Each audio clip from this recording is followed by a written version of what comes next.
तो दोस्तों, जैसा कि हम सब लोग जानते हैं कि इस साल G20 की अध्यक्षता भारत के हाथों में है। G20 की मेजबानी के जरिए भारत पूरी दुनिया के सामने अपना दमखम दिखाएगा। और अगर हम यूं कहें कि भारत ने अपना दमखम दिखा भी दिया है तो ये गलत नहीं होगा दोस्तों।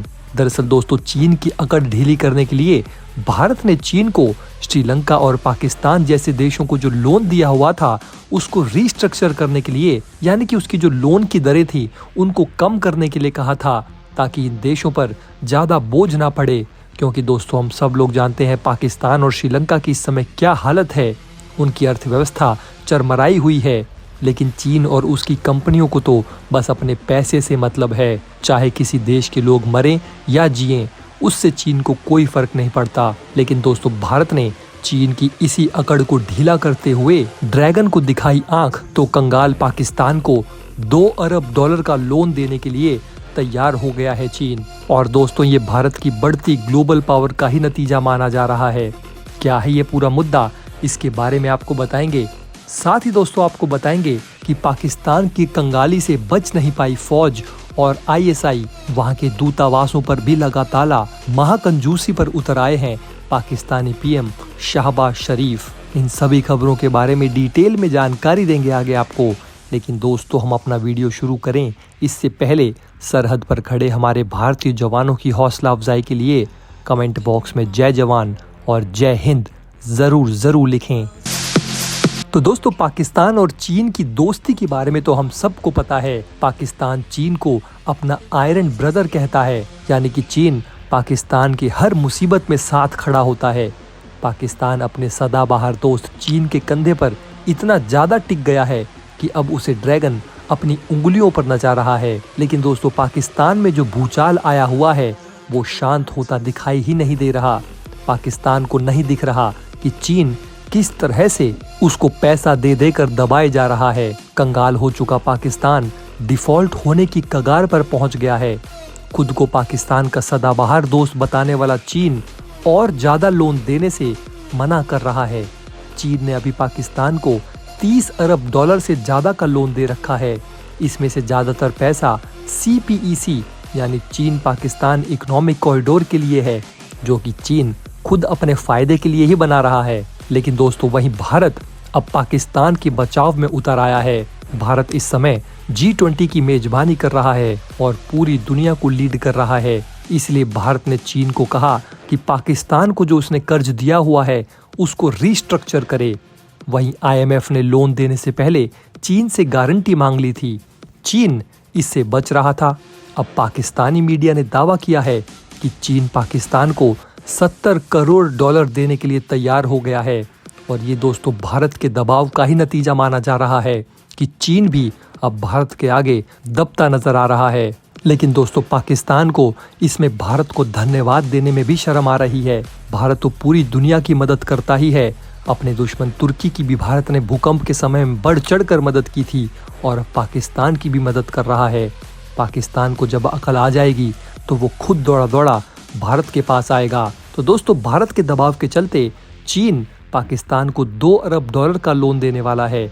पाकिस्तान को उम्मीद है कि चीन से मिलने जा रहे $70 करोड़ के कमर्शियल लोन से उसका जो विदेशी मुद्रा भंडार है वो थोड़ा सुधरेगा, जब तक कि IMF से पैसा आना शुरू नहीं हो जाता।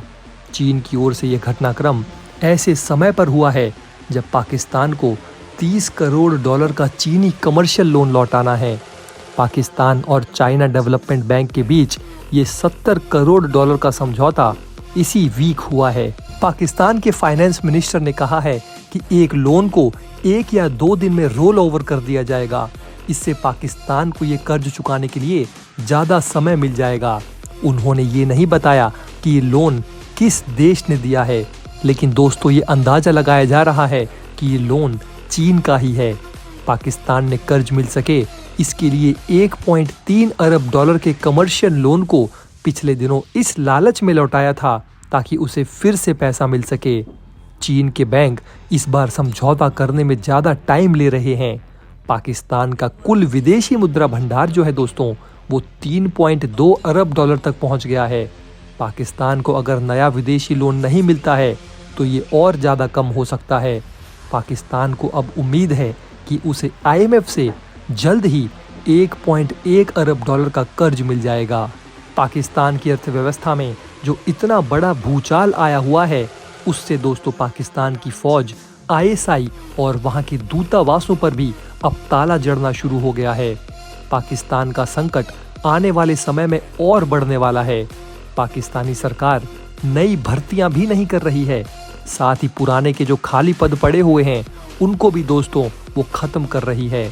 ऐसे में पाकिस्तान में बेरोजगारी और अराजकता कई गुना बढ़ रही है।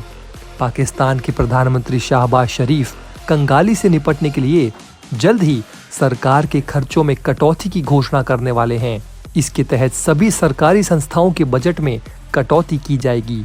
खर्च को कम करने के लिए कैबिनेट सदस्यों, सांसदों और सरकारी कर्मचारियों के कुछ अलाउंसेस, उनके कुछ विशेषाधिकारों, लग्जरी गाड़ियों और सिक्योरिटी तथा प्रोटोकॉल को वापस लिया जा सकता है। पाकिस्तानी मीडिया ने ये दावा किया है कि शाहबाज शरीफ पाकिस्तान के चीफ जस्टिस और जुडिशरी से कटौती में योगदान देने की अपील करेंगे। शाहबाज शरीफ को उम्मीद है कि रिटायर्ड जजों की अधिकतम पेंशन को 5 लाख रुपए प्रति माह तक सीमित कर देगी। साथ ही साथ पाकिस्तान अपने गैर लड़ाकू रक्षा बजट में भी बड़ी कटौती करने वाला है, जिस संबंध में फाइनेंस और डिफेंस मिनिस्ट्री में बातचीत चल रही है। हालांकि शाहबाज शरीफ 85 सदस्यों वाली कैबिनेट का आकार छोटा करके 30 नहीं करेंगे, जिसकी नेशनल ऑस्टेरिटी कमेटी ने सिफारिश की थी। लेकिन वो घोषणा कर सकते हैं कि कैबिनेट के आधे सदस्य सरकारी खजाने से कोई सैलरी या सुविधा नहीं लेंगे। साथ ही साथ कैबिनेट के बाकी सदस्य जो हैं, उनकी वेतन में 15% की कटौती भी की जाएगी। कैबिनेट सदस्यों को दिए गए लग्जरी गाड़ियां जो हैं, उनको वापस लिया जाएगा, जबकि मंत्रियों को सिर्फ एक सुरक्षा वाहन की अनुमति होगी। इतना ही नहीं, पाकिस्तान के सभी मंत्री और सरकारी अधिकारी अब इकोनॉमी क्लास से यात्रा करेंगे। साथ ही साथ पाकिस्तान के सभी मंत्री, सांसद और गवर्नमेंट ऑफिशियल्स जो हैं, वो भी दोस्तों जब बिल्कुल जरूरी होगा तभी विदेशी यात्राओं पर जा पाएंगे। यही नहीं दोस्तों, पाकिस्तान की खुफिया एजेंसी ISI और IB का सीक्रेट सर्विस फंड भी सीमित किया जाएगा। साथ ही साथ दोस्तों शाहबाज शरीफ ने पाकिस्तानी आर्मी के फंड में भी जबरदस्त कटौती की है, जिससे कि दोस्तों उन्हें फौज का गुस्सा भी झेलना पड़ रहा है।